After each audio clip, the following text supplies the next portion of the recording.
Nah,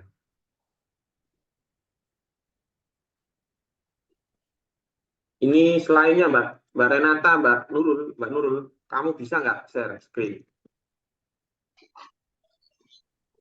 Saya buka laptop dulu, Pak. Iya, buka laptop dulu aja, betul.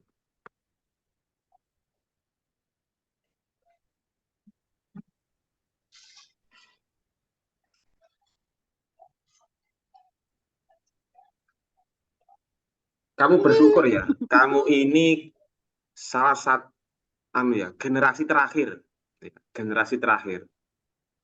Mbak Nurul, Mbak Renata, Afrido ini generasi terakhir punya orang tua yang orang tuanya dulu ketika masa mudanya dia nggak pegang HP. Jadi, tak kasih tahu ya.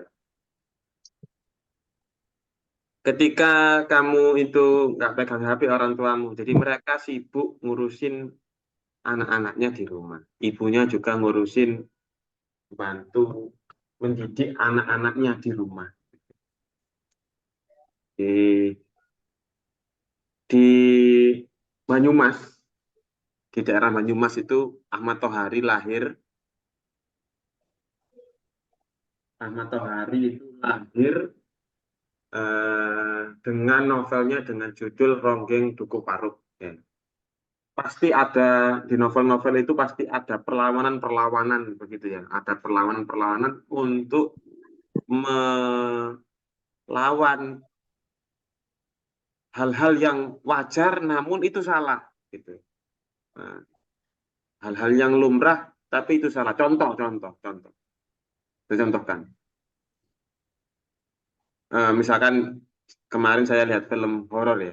Saya lihat film horor itu, kita analisis sastra ya. Ini kan ngomong sastra ya. Saya analisis kenapa sih hantu-hantu di Indonesia itu eh, kebanyakan fisiknya cacat. Kadang-kadang itu apa tubuhnya bolong, ada yang putus, yang kemarin itu ini setengah badan putus gitu. Judulnya lupa Pak Iqlil. Pokoknya filmnya unik lah gitu. Tapi ada edukasinya ada. Jadi dia mencari tubuh baru gitu, nyari host baru gitu. Disabilitas lah, nggak punya tubuh gitu. Ada yang suster ngesot, nggak punya kaki sih, kakinya habis kena kecelakaan. Ada yang sundel bolong, apa ininya apa perutnya lubang. Ada yang nggak bisa jalan, hanya loncat pocong gitu. Nah, itu disabilitas, kurang keren gitu deh. Sementara saya lihat filmnya siapa tuh yang orang luar itu yang jadi serigala terus jadi vampir itu apa sih filmnya siapa sih Stewart itu loh pemainnya itu Stewart apa sih Twilight. ya Twilight ya. Itu kan keren gitu ya kuat gitu ya Dracula-nya kuat gitu ya hantunya keren gitu ya kok nggak kayak gitu ya kita kok disabilitas semua gitu disabilitas nomor dua saya analisa kenapa para hantu itu sukanya di pohon padahal kan ada villa ada rumah-rumah yang bagus-bagus. Kenapa sukanya di bangsal-bangsal yang kosong, terus rumah sakit yang terbengkalai? Kenapa kok nggak di apa di villa yang nyaman gitu, bagus gitu? Kok sukanya yang rusep-rusep gitu loh? Jangan-jangan kita Karena kalau kenapa nggak kenapa? karena kalau villa bayar, Pak.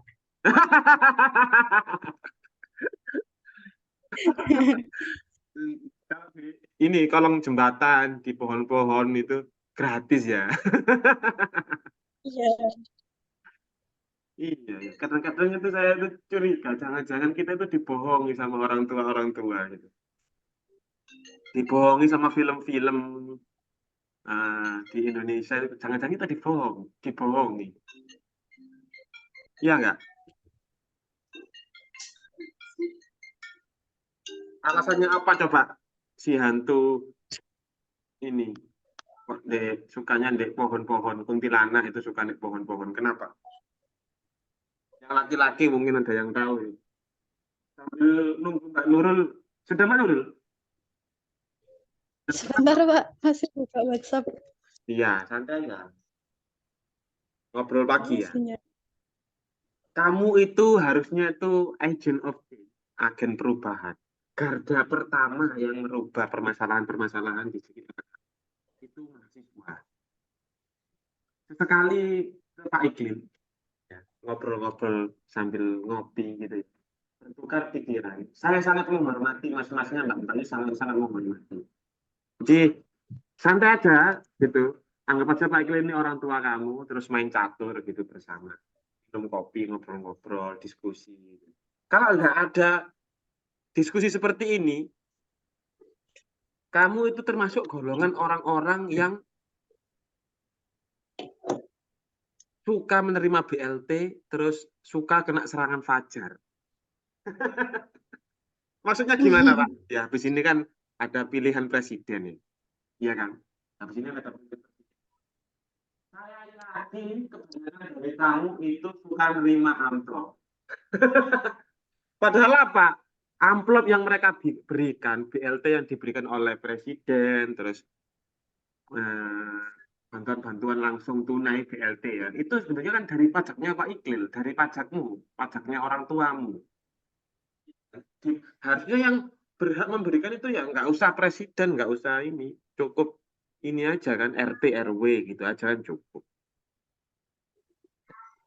Diskusi seperti ini tuh mempertajam akal kamu untuk menolak, mempertanyakan hal-hal yang loh kok begitu ya. Dan 10 orang ya ini 10 orang kah ini? 1, 2, 3, 4, 5, 6, 7, 8, 9, 10, 11, 12 orang ini kamu ini pilihan loh di kota Mojokerto itu. Paling 30% lah dari orang Mojokerto itu yang mengenyam intelektualitas pembelajaran seperti pagi hari ini hanya kamu-kamu. Yang lainnya mungkin SMP nggak lulus, SMA nggak lulus, gitu. Ya itu yang jadi sasaran praktik oligarki atau pimpinan-pimpinan apa orang yang punya uang-uang itu untuk memonopoli kekuasaan. Iya. Melalui sastra ya, melalui sastra itu. Kamu lihat Mustafa Bisri, puisi-puisinya, Negeri Amplop-Amplop, ini bagus sekali. Kamu lihat, baca novelnya Ahmad Tohari, Ronggeng Duku Paruk, gitu. Saya belum menemukan novelis Mojokerto seberani Mustafa Bisri, Ahmad Tohari, terus siapa tuh namanya, eh, pengarangnya si Bumi Manusia itu, nah itu belum ada. Tapi saya yakin suatu saat ada dan jangan-jangan dari 12 anak ini yang mampu menulis puisi, menulis cerpen yang menggugah akal sehat masyarakat di Mojokerto. Kamu harus tajam itu ya, mumpung masih muda. Kamu pertanyakan, kenapa kok ada, kamu berangkat, belum berangkat, saya pasti di rumah kah? Nanti berangkat, hitung itu, baliho-baliho samping jalan itu. Kamu hitung baliho, ada berapa? Ada berapa? Dan fungsinya apa? Kan tidak fungsi kan? Saya misalkan kamu milih juga nanti, kamu nggak tahu kan? Eh, apa namanya istilahnya itu? Siapa dia? Fungsinya dia apa? Karyanya dia apa? Prestasi mereka apa? Pencapaian mereka apa? Nggak tahu kan? Asal pilih gitu aja kan ya? Pemilu tahun 2018 kemarin itu angka tertinggi yang pemilihnya itu asal coblos. Istilahnya itu undecided voters. 30%. Sepanjang sejarah itu yang pokoknya milih tahun kemarin. Itu tahun kemarin. 2018 ya, 2018.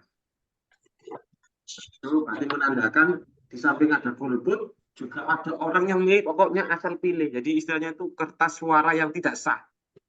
Sangat banyak. Kamu sebagai seorang intelektual, ya, sebagai seorang mahasiswa, agent of change, harusnya mempertanyakan itu. Kenapa kok ada baliho-baliho itu? Buat apa itu?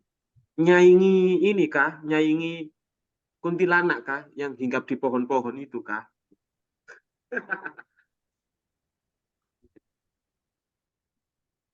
Saya malam-malam pulang dari ini ya, pulang dari Jember itu pas belokan itu cahaya kan belum sempat sepenuhnya ke arah depan gitu ya. Saya pikir hantu, ternyata ketika full ternyata baliho caleg. Saya itu mau kaget gitu, sebentar kaget gitu.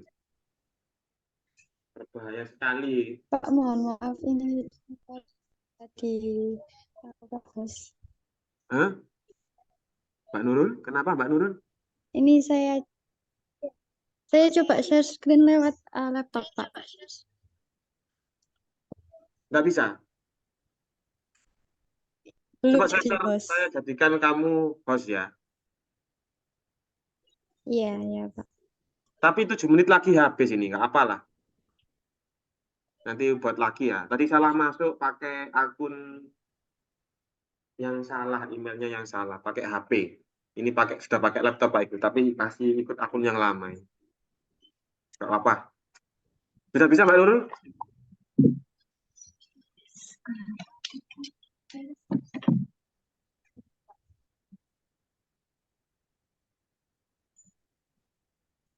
Harusnya sudah bisa ini.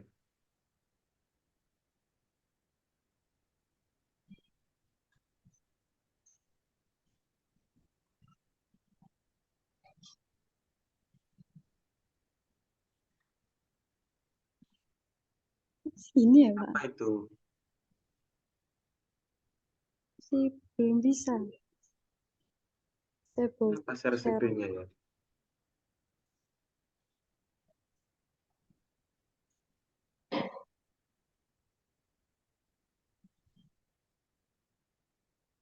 Atau gini aja, saya tak buat akun baru ya, tak buat link Zoom baru. Kayaknya error ini, link Zoom-nya kalau nggak bisa ini.